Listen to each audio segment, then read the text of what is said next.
नमस्कार। सावन की बारिश की फुहारों के साथ स्वागत आप सभी दर्शकों का कार्यक्रम बिहार बिहान में। मैं हूं आपकी अपनी होस्ट निहारिका।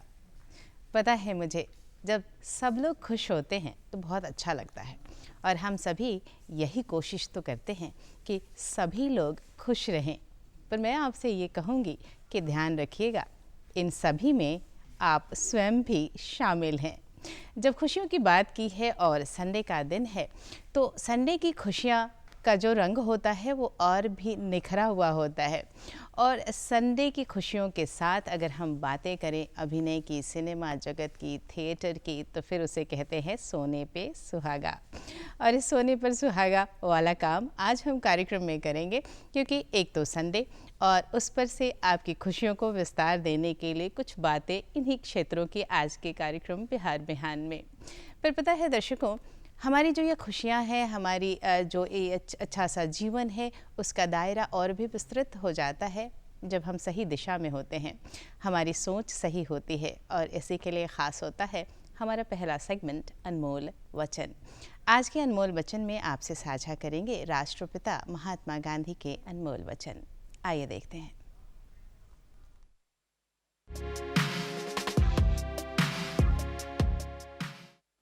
महात्मा गांधी ने कहा था, जब मैं सूर्यास्त और चंद्रमा के सौंदर्य की प्रशंसा करता हूँ, मेरी आत्मा उसके निर्माता के पूजा के लिए विस्तृत हो उठती है।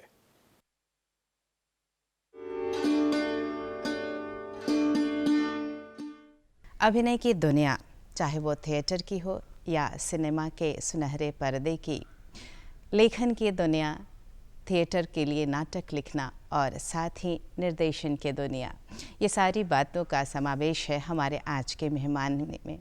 आपने अपने अभिनय के माध्यम से, अपने निर्देशन के माध्यम से दर्शकों के दिलों में अपने लिए जगह बनाई है। तो चलिए हमारे साथ आज के मेहमान का स्वागत करिए। हमारे साथ हैं निर्देशक, अभिनय कलाकार और लेखक श्री अनिल कुमार जी। आपको ये भी बताते चलूं कि जो अभिनय की दुनिया है उसमें आप दीपक श्रीवास्तव जी के नाम से जाने जाते हैं। अनिल कुमार सिन्हा जी, बेहद अभिनंदन, स्वागत आपका कार्यक्रम में। आपका भी। एक कलाकार मेरे समक्ष है जिसने हर चीज़ को, जब मैं आपके बारे में विस्तार से बता रही थी, आपने अभिनय भी किया है, आपने लेखन भी किया है और आपने निर्देशन भी किया है जी। हर उस चीज़ को जाना है, समझा है, कार्य किया है जो थिएटर और सिनेमा से जुड़ी हुई है। कुछ बातें शुरुआत में, सबसे पहले जो एक आम सवाल मैं कहूँगी वो ये कि अभिनय से जुड़ाव, लेखन से जुड़ाव हुआ कैसे आप, अनिल जी? असल में क्या था कि बचपन से ही नाटक करने का शौक अच्छा। मेरे अंदर वो प्रफुल्लित हो गया। हुआ क्या था कि फादर के समय में, जब मैं बहुत छोटा था, मतलब कि मुश्किल से 1 साल का था, तो हमारे चाचा, अपने चाचा, हमारे फादर, वो जो चित्रगुप्त पूजा जो होते हैं ना, उसमें लोग पार्टिसिपेट लोग कर रहे थे। तो एक नाटक हुआ था उस समय हरिश्चंद्र का। अच्छा। तो हरिश्चंद्र जी के जो बच्चा था उसमें मुझे ही गोद में ला करके दे दिया गया। और संजोग से उस वक्त रोना था जी।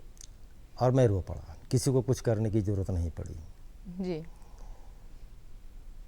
उसके बाद से फिर जब होश में जाए, जब मैं आया, धीरे धीरे बड़ा होने लगा, तो लगता था अंदर से कि जी। कुछ है, लेकिन क्या है ये मुझे मालूम नहीं था। लेकिन कभी कभी स्कूल में नाटक हुआ करता था, जी। तो मैं उसमें टूटी फूटी भाषा में 2 पेज का, 1 पेज का नाटक मैं लिखता था। और स्कूल में हम भी कर लिया करते थे, वो भी लोग, बच्चे लोग करते थे हमारे साथ, हम भी बच्चे ही थे। तो उस समय से शुरुआत हुई हमारी लेखन की, और उसमें कभी कभी अभिनय भी मैं करता रहा। एक बच्चों का ग्रुप बना लिए थे। अच्छा। तो जो मेरा घर था जहाँ रहते थे, आगे बरामदा था, उसमें साड़ी का पर्दा लगा करके नाटक किया करते थे। कुछ जी, जी। बच्चों को बैठा लिया करते थे हम लोग। तो इस तरह से वहाँ से नाटक का शुरुआत भी हो गया था मेरा, और अभिनय भी आपने करना अभिनय शुरू का किया। भी और लेखन का भी मेरा ये शुरुआत हो गई थी। जैसे आप बता रहे हैं और मैं देख रही हूँ कि आप उस दौर पर चले गए यादों में, जब आपने शुरुआत की थी। आपने जी। कहा कि बचपन का समय था, हाँ। आप साड़ी का पर्दा लगाते थे और बच्चों की एक टोली के साथ आप अभिनय करते थे। जी। तो कहीं ना कहीं वो जो लगाव था वो बचपन से ही आपके अंदर जी। था और वो धीरे धीरे विकसित होता गया। हाँ, बताएं। विकसित तो होता चला गया सब कुछ, लेकिन औरंगाबाद में जब मैं ग्रेजुएशन वहाँ से कर रहा था, जी। तो एक संस्था थी वहाँ पर, तो उसमें मैं जब प्रवेश किया तो एक ग्रेजुएट पागल करके एक नाटक उन लोग अच्छा। कर रहे थे, तो उसमें मुझे चयन किया गया था। संजोग से क्या हुआ कि जब नाटक वो ख़त्म हुआ तो एक व्यक्ति आए मंच पर, बहुत शाबाशी दिया उन्होंने। उन्होंने एक ही लाइन बताया कि तुम्हारे अंदर अभिनय तो बहुत है, लेकिन वो बिखरा हुआ है, अच्छा। उसको एकत्र करना पड़ेगा। करते हो तो बहुत अच्छा हो, इसमें कोई शक नहीं है। मैंने पूरा बॉडी मूवमेंट, वॉइस मूवमेंट, अच्छा। समझे ना, आई मूवमेंट, ये सब सारा चीज़ उन्होंने कहा कि बहुत अच्छा, सब कुछ फ्री है तुम्हारा, चेहरे का एक्सप्रेशन भी जो दे रहे हो वो भी तुम्हारा फ्री है, जी। लेकिन सब बिखरा हुआ है।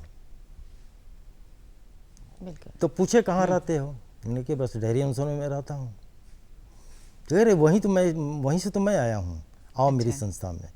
तो संस्था का नाम था शास्त्रीय कला परिषद। लेकिन उस वक्त जब मैं प्रवेश किया तो उसके पहले मेरा कोई गुरु नहीं था, और उस दिन जब मुझे वो गुरु मिले, जी। उनको मैं बार बार प्रणाम करता हूँ कि उन्होंने बहुत कुछ मुझे जानकारी दी, बहुत बिल्कुल। कुछ शिक्षा दी। और अब तो नहीं रहे, अब तो स्वर्गीय हो गए। उनका नाम है स्वर्गीय किशोर कुमार वर्मा। जी। जी। समझे ना। और बहुत ही अच्छे निर्देशक, बहुत ही अच्छे कलाकार, बहुत ही अच्छे राइटर भी। जी। जब मैंने कहा कि मैं कुछ लिखता भी हूँ तो लिख कर दिखाया, तो कहा कि ये भी बिखरा हुआ है। अच्छा। और वो भी सिखाया हमको क्या कि बात। कैसे नाटक का लेखन करना है। जी। क्योंकि जब मंच पर तुम आ गए तो तुम्हारी लेखनी मंच पर प्रदर्शित होगा, दर्शक बहुत सारे बैठे रहेंगे, कहीं उठ कर ना चला जाए। अनिल जी, अगर मैं आपके बारे में ज़िक्र करूं तो एक नन्हा सा बच्चा जिसके मन में अभिनय था, जिसके रोम रोम में अभिनय था, लिखने की क्षमता थी। आपने कहा गुरु का मार्गदर्शन मिला और आप धीरे धीरे इस पर आगे बढ़ते चले गए। अपने दर्शकों को ये ज़रूर बताना चाहूँगी कि आपने हिंदी फिल्म दामुल में अभिनय किया है। इसके अलावा आपने कई भोजपुरी फिल्मों में भी काम किया, जैसे साची पिरतिया, हमार गंगा किनारे, मोरा गाँव। तो ये जो फिल्मों से जुड़ाव था वो कैसे हुआ? असल में हर अभिनेता जो रंगमंच के हैं उनकी ये ख्वाहिश तो होती ही है जी। जी। कि आज मैं रंगमंच पर कर रहा हूँ, कल पर्दे पर आऊँगा तो लोग मुझे जानेंगे। ज़रूर। ये सच्चाई है। और इधर उधर की बातें हम ना सोच करके, बहुत सारी बातें हैं कि मैं पैसा कमाऊंगा, मैं ये होऊंगा, तो ये सब बात तो एकदम सही बात है। सभी की इच्छा ये होती है कि मेरा नाम हो, शोहरत हो, जी। जी। धन कमाए। तो ऐसी स्थिति में उधर लगाव हो गया। जी। तो बहुत सारी फिल्में उसमें बन रही थीं, तो गंगा किनारे मोरा गांव में आपको मौका मिल गया काम करने अच्छा, का। अच्छा। फिर दामूल में मिला, फिर सांची पिरतिया हमार, भैया दूज। जी। तो इसमें मतलब कि मिलता चला गया और मैं थोड़ा आगे की ओर बढ़ने लगा। लेकिन उसी वक्त मेरे पिताजी की मृत्यु हो गई और भाई बहनों की जिम्मेदारी जी मेरे ऊपर ही आ गई। तो धीरे धीरे उन जिम्मेदारियों में मैं फंसता चला गया जी और इधर छूटता चला गया। जी। तो कहीं फिर ना भी कहीं मैंने कोशिश की अच्छा, कि नहीं, अभिनय को छोड़ना नहीं है, अभिनय को निर्देशन को छोड़ना नहीं है, लेखनी को जी, छोड़ना नहीं है, बिल्कुल, निर्देशन भले ही बिल्कुल, छूट जाए, ये दोनों, चूँकि मैं घर में बैठ करके लिख सकता हूँ बिल्कुल और मंच पर अभिनय कर संस्था सकते से हैं, जुड़ अभिनय के कर काम सकता कर हूँ सकते हैं, बिल्कुल। तो ये दोनों जुड़ा रहा जी जी। और आज भी चल रहा है। आपने अनिल जी जैसा कि कहा कि आपने फिल्मों में भी काम किया, पर कुछ पारिवारिक समस्याएं रहीं जिसके कारण आप लगातार उधर कार्य अभी फ़िलहाल नहीं कर पा रहे हैं, पर आप जुड़े हुए हैं लेखन से और साथ ही आप थिएटर के माध्यम से, रंगमंच से आप लगातार उसमें कार्य कर रहे हैं। कुछ आपकी लेखनी के बारे में भी ज़रूर जानना चाहूँगी, किन नाटकों को लिखा जो काफ़ी प्रचलित रहीं और काफ़ी उनका मंचन भी हुआ? देखिए, नाटक तो मैंने बहुत करीब 15-16 नाटक तो मैंने लिखा ही है। जैसे आत्मा की चीख, अच्छा, अत्याचार, प्रश्न, अनहार भोजपुरी नाटक, अच्छा, गहराई, महाकाल की वापसी। अच्छा, काफ़ी सारा लिखा आपने। हाँ, ये सारे नाटक आपने ये लिखे। प्रचलित हुए। लेकिन उसके बाद, इन नाटकों के बाद मैंने लिखा मात्र 4 घंटे में अंधा मानव। लिखने का समय आप बता रहे हैं कि सिर्फ 4 घंटे? 4 घंटे में मैंने अंधा मानव लिखा। बाकी नाटक लिखने में तो 1 महीना 1.5 महीने का टाइम मुझे लग जाता था, लेकिन ये 4 घंटे में ही मैंने लिखा था। क्या कॉन्सेप्ट था, क्या सोच थी इसके उसका पीछे? कॉन्सेप्ट ये था कि आम जनता, चाहे मैं हूँ, चाहे आप हो, चाहे कोई भी हो, सरकार पर दोष लगा देती है। जी, सरकार जनता पर दोष लगाती है। पुलिस प्रशासन भी जनता पर दोषारोपण करती है। आम जनता भी पुलिस पर। बिल्कुल। हाँ, तो गलती किसकी है, वो गलती जो है ढूंढ करके अच्छा, मैंने बताने का कोशिश किया। प्रयास किया आपने कि होना क्या चाहिए। अगर हम होना क्या दोषारोपण ही चाहिए? करते रहे तो फिर बात बनती नहीं है। बात बनती नहीं जी, है, एक जी। दूसरे पर हम लोग दोषारोपण करते रहते हैं, तो ये अच्छी बात नहीं है। सब लोग अपने अपने अंदर झांक कर पहले देख लें जी जी, कि हमारे में क्या कमी है, बिल्कुल। तभी वो एक अच्छा समाज, स्वस्थ समाज तैयार होगा, फिर हमारा देश तैयार होगा। जी, तो इस तरह की चीज़ उसके अंदर अंधा मानव में मैंने आपने लिखा और उसे मंचों पर आपने नाटक के माध्यम से कई जगहों आम पर जनता उसका में भी, प्रदर्शन मतलब कि किया। उस पर भी मैंने दोष लगाया है कि गलती तुम्हारी भी है। बिल्कुल बिल्कुल, जो पुलिस आपने देखा। प्रशासन में भी तुम्हारी भी गलती है, जी, और सरकार में भी लगाया। जो एक लेखक ने देखा, महसूस किया, जी, उसे पन्नों पर उतारा और एक नाटक ने स्वरूप लिया सिर्फ और सिर्फ 4 घंटों में। ये आपकी विशेषता रही इस नाटक की। अगर मैं बात करूं सिनेमा की, क्योंकि आपने वहां भी कार्य किया और आपने रंगमंच पर भी लगातार अभिनय किया है, तो एक क्षेत्र सिनेमा जहां हम कैमरे के माध्यम से दर्शकों से जुड़ते हैं और दूसरा रंगमंच जहां हम सीधी तौर पर दर्शकों से जुड़ते हैं। एक कलाकार के लिए क्या डिफरेंसेस हैं दोनों में? है तो आसमान जमीन का अंतर। रंगमंच का दायरा जी, एक नपातुला होता है, बाउंडेड होता है, वो बिल्कुल आपको इसी में करना है, और जो टाइम पीरियड बना हुआ है जी, उसी के अंदर करना है, और कहीं भी इसमें कट की आवश्यकता नहीं है। बिल्कुल बिल्कुल। क्योंकि सामने दर्शक बैठे हुए हैं, ज़रा से भी अगर गलती हो गई जी।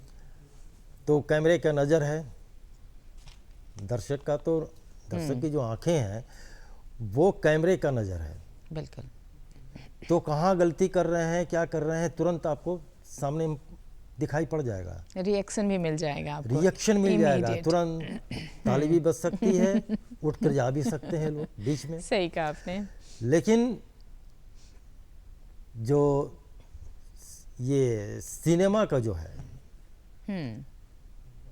उसमें जो है भास्ट एरिया है, जी। एक लाइन का डायलॉग कई एक तरह से हम बोल सकते हैं अच्छा, और कट करके ले सकते हैं।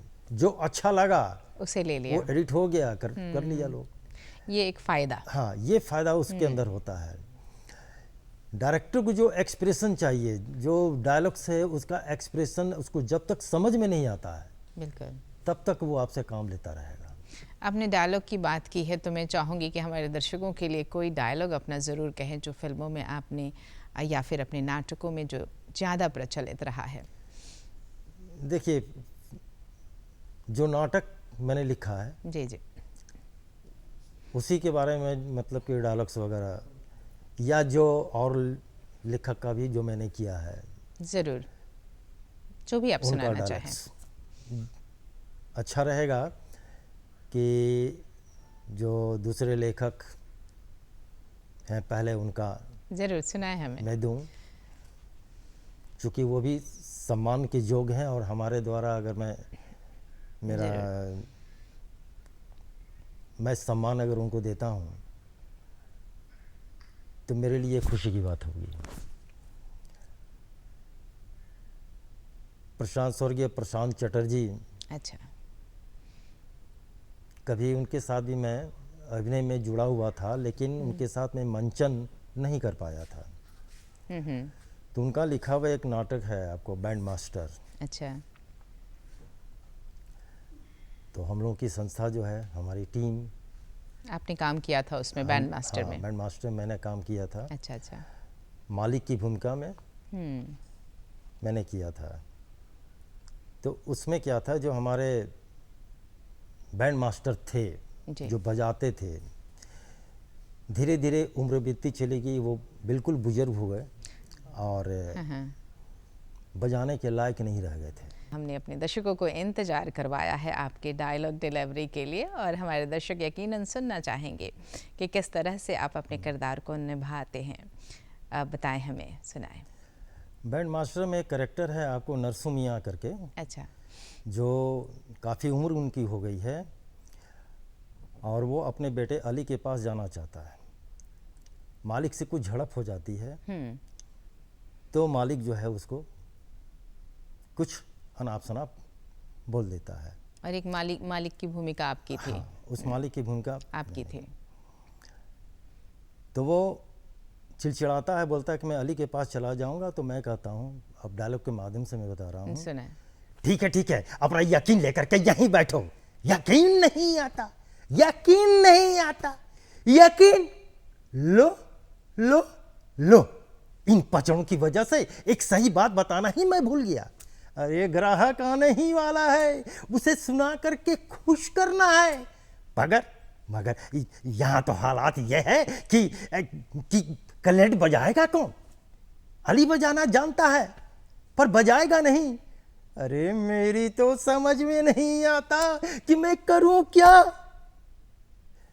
यही डायलॉग था। क्या बात है अनिल जी, मैं आपको देख रही थी और ये महसूस कर पा रही थी कि किस तरह से डायलॉग जब बोलने के समय में आपके चेहरे के हाव भाव, आपका जो बॉडी रिएक्शन है, सब कुछ बिल्कुल बदल गया और आपने बहुत ही अच्छे तरीके से उस संवाद को कहा और वो बिल्कुल ऐसा लगा जैसे आप उस किरदार में ढल गए। तो एक सवाल आपसे और ये जानना चाहूँगी कि जब कोई भूमिका मिलती है तो उस किरदार में अपने आप को कैसे ढालते हैं? देखिए, बहुत बड़ी बात नहीं है, केवल एक कल्पना आदमी कर ले जी कि मैं उस कैरेक्टर में हूँ, क्या होना चाहिए। अच्छा। ठीक है, तो उस हिसाब से अगर आदमी करे तो आदमी उस कैरेक्टर में ढल जाता है। इसमें कोई भारी बात नहीं है, लोगों को भारी लगे लेकिन मुझे भारी नहीं लगता है। तो मुझे लगता है आप कुछ यूँ करते हैं कि जो किरदार मिला आपने सोचा कि मैं उस किरदार में हूँ और उस परिस्थिति में वो किरदार किस तरह से रिएक्ट करेगा और किस तरह से बातों को कहेगा, और तब आप अपने अभिनय को करते हैं उस किरदार के प्रति, है ना। और इसके लिए भी तो उस हुनर की ज़रूरत होती है ना, हुनर की जरूरत तो होती जो है, आपके पास है। हुनर की तो जरूरत होती है, टैलेंट होना तो जरूरी है। हाँ, एक चीज़ और निर्देशक जी का भी उसमें बहुत बड़ा रोल होता है, जो सिखाता है हम लोगों को, बताता है कि मुझे ये चाहिए, तो आप में टैलेंट है तो आप उस चीज़ को ला करके उसको दिखलाइए, उसके सामने परोस दीजिए। क्या बात है। तो निर्देशक जो है वो भी खुश हो जाता है कि चलो हाँ, ये चीज़ जो मैं चाहता था वो निकाल दिया गया। बिल्कुल।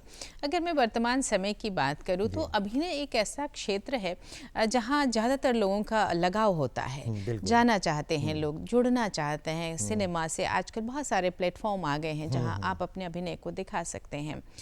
एक मंझे हुए कलाकार हैं आप, जिसके पास लंबे समय का अनुभव है। आपसे ये जानना चाहूँगी, क्या है अभिनय का आधार?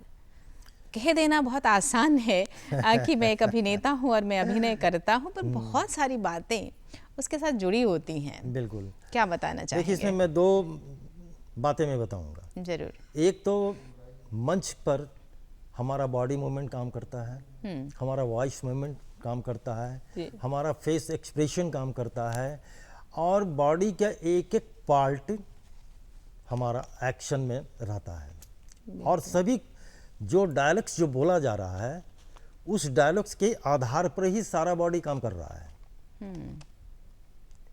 ये सबसे बड़ी चीज़ होती है। तो सबसे पहले तो ट्रेनिंग ये होनी चाहिए कि हमारा बॉडी मूवमेंट क्या होना चाहिए कि लोगों को मंच पर भी खड़ा होना मुश्किल हो जाता है। शुरुआत के दौर में मंच पर भी खड़ा होना मुश्किल हो जाता है। कभी हाथ, हाँ कुछ डायलॉग्स बोल रहे हैं तो हाथ ऐसे कब कर रहे हैं, कभी यहाँ कर रहे हैं, कभी यहाँ कर रहे हैं, तो बहुत अजीब अनइजी फील होता है। तो उस चीज़ को हटाने के लिए वो ट्रेनिंग वो आधार होता है। दूसरा चीज़ क्या है कि अगर मानिए तो अभिनय एकदम इतना आसान है, इतना आसान है कि उससे आसान तो मुझे कुछ लगता ही नहीं है। ये आपका कहना है। नहीं, मैं उसका उदाहरण दे दूंगा। अगर आदमी उस पर ध्यान दे तो ये धरती एक रंगमंच है।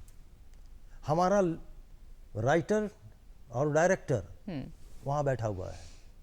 बिल्कुल। वो राइटिंग कर करके हम लोगों को अभिनय करने के लिए भेज रहा है इस धरती के रंगमंच पर।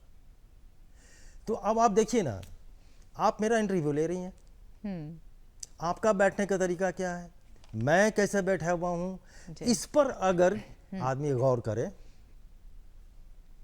अभिनय तो ही कर रहे हैं हम, आप भी वहां बैठे, मैं भी यहां बैठा हुआ हूं, कैमरा चल रहा है, कैमरा मैन पर्दे के पीछे रंगमंच पर भी पर्दे के पीछे बहुत कुछ हो रहा है।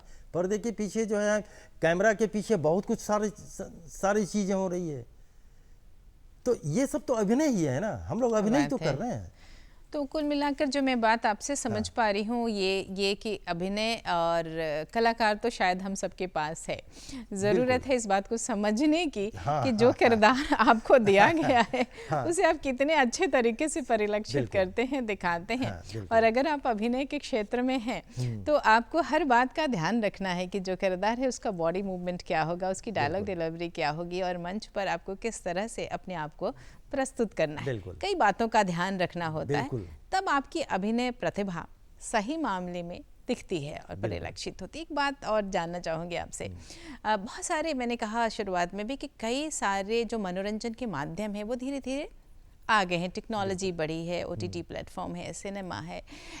आपको कहीं ऐसा नहीं लगता है कि ये जो रंगमंच है वो थोड़ा पीछे छूटता चला जा रहा है? अहम सवाल आपसे महसूस होता है। क्या कहेंगे इस पर, क्या प्रयास की ज़रूरत है? इस पर जो है मैं ये कहूँगा कि रंगमंच से बड़ा वो फिल्म नहीं है। रंगमंच से हम सीधे संवाद करते हैं बिल्कुल दर्शकों से। जी जी। और ये बहुत ज़रूरी है, हम लोग मैसेज देते हैं। तो जब संवाद आमने सामने का हो तो इससे मैसेज भी जाता है, जी जी, लोगों का मनोरंजन भी होता है। इसलिए मैं ये कहना चाहता हूँ कि रंगमंच पर लोग ध्यान दें, उसको बढ़ाने का तरीका ढूंढने कि मैं जी, जी। किस तरह से इसको आगे लेके मैं चलूं। इसकी बेहद ज़रूरत है। हाँ, इसकी बहुत जरूरत है। रंगमंच ही नहीं है, नाटक में नुक्कड़ नाटक है जो सीधा संवाद होता है, आमने बात, सामने एकदम बहुत नजदीक सुंदर। में। तो ये बहुत जरूरी है। और वहाँ जब कलाकार अपनी कला का प्रदर्शन करता है तो बीच में कोई टेक्नोलॉजी होती नहीं है, ना। आप सीधा जुड़े होते हैं अपने दर्शकों के माध्यम से। रंगमंच का स्टेज है, आप हैं, आपके दर्शक हैं, कलाकार हैं। अगर आप नुक्कड़ नाटक भी करते हैं तो वो चारों ओर लगी हुई भीड़ है जिसके अपने अभिनय के माध्यम से कोई बड़ी बात, कोई सामाजिक संदेश भी आप दे पाते हैं। बिल्कुल। तो जैसा कि आपने कहा कि इन सारी चीज़ों को बचाने की, सहेजने की बड़ी ज़रूरत है, बहुत ज़रूरत है। और कलाकारों को भी कार्य करना है इस क्षेत्र में, और अन्य लोगों को भी इसके प्रति जागरूक रखना है। बेहद अहम बात है। क्या कुछ नया लिख रहे हैं आप? हाँ, नया में देखिए, इस कोरोना में पिछले साल हादसा हो गया हमारे घर में, और मेरा सबसे छोटा भाई जी, वो चला गया। बेहद दुखद। लेकिन है क्या कि जिसके घर में कोरोना से मौतें हुई हैं, कोई बाहरी व्यक्ति तो जाकर देख नहीं रहा है। उस 15 दिन का जो इस बना हुआ था, उसका एक सिस्टम बाउंडेड था कि 15वें दिन 16वें दिन जिसको कोरोना हो गया वो चला जाएगा। तो कोई बाहरी आदमी तो जाके देखता नहीं। उस 15-16 दिन का हिसाब किताब सब एक दूसरे से परहेज किए हुए थे, यहाँ तक कि घर के अंदर भी लोग परहेज किए हुए हैं उससे। बहुत कठिन समय था। हाँ, और बहुत उसको कठिन लिखने समय का था की और कोशिश। जटिल दिमागी रूप से भी, कि मैं छोड़ के उसको जाऊं कि ना जाऊं, जाऊं कि ना जाऊं। बिल्कुल बिल्कुल। लेकिन हम लोगों ने अपने भाई को छोड़ा नहीं। उसके छोटे छोटे बच्चे भी थे, वो भी साथ में थे, मैं था, मेरी पत्नी थी, उसकी पत्नी थी, उसको घेर करके। तो इसी चीज़ को जो आपने अनुभव किया है, उसे आपने लिखने की कोशिश की है। हाँ। और उसी पर आप फिलहाल कार्य करना, हाँ, उसी में कार्य कर रहे हैं। तो जो विभत्स मौत जो हुई है, उस 16 दिन की जो प्रक्रिया है, रोंगटा खड़ा कर देता है। मैं समझ सकती हूँ आपकी जो पीड़ा है, और आप उन बातों को, जो आपके अंदर जो महसूस आपने किया है, उसको लिखने की आपने कोशिश करी है, और उस पर आप कार्य कर रहे हैं। हाँ, उसी पर मैं कार्य कर रहा हूँ। जी जी। और आपको हम मंगल कामनाएं देंगे कि इसी तरीके से आप निरंतर लेखन भी करते रहें, अभिनय भी करते रहें, और वक्त मिले तो निर्देशन भी करते रहें, और जो दर्शक हैं उन तक आपकी पहुंच बनी रहे। बहुत बहुत धन्यवाद आपका कार्यक्रम में शामिल होने के लिए। Thank you. और दर्शकों, आज हमने बातचीत की एक कलाकार से, एक ऐसा कलाकार जिसके पास बहुत सारी प्रतिभाएं हैं। अभिनय का हुनर है, निर्देशन का हुनर है, लेखनी सशक्त है। पता है, हम सभी के पास कई सारी प्रतिभाएं होती हैं। ज़रूरत है उसको समझने की। पहले तो पहचानिए, फिर उसे तराशिए और उस क्षेत्र में आगे बढ़िए। हम भी कुछ ऐसा ही तो करते हैं अपने कार्यक्रम के साथ। हमारी कोशिश होती है कि हम अपने कार्यक्रम को तराशें, निखारें, और दिन प्रतिदिन आपके लिए उसे और अच्छा बनाएं। इसके लिए चाहिए आपका सहयोग। हम आपसे ये गुजारिश करेंगे कि आप हमें पत्र लिखें, आप हमें ईमेल भेजें, और इसके लिए नोट करें हमारा पता। हमारा पता है कार्यक्रम बिहार बिहान, निदेशक डीडी बिहार, दूरदर्शन केंद्र पटना, फ्रेजर रोड, पटना 800001। हमारा ईमेल आईडी है director@ddkpatna@gmail.com।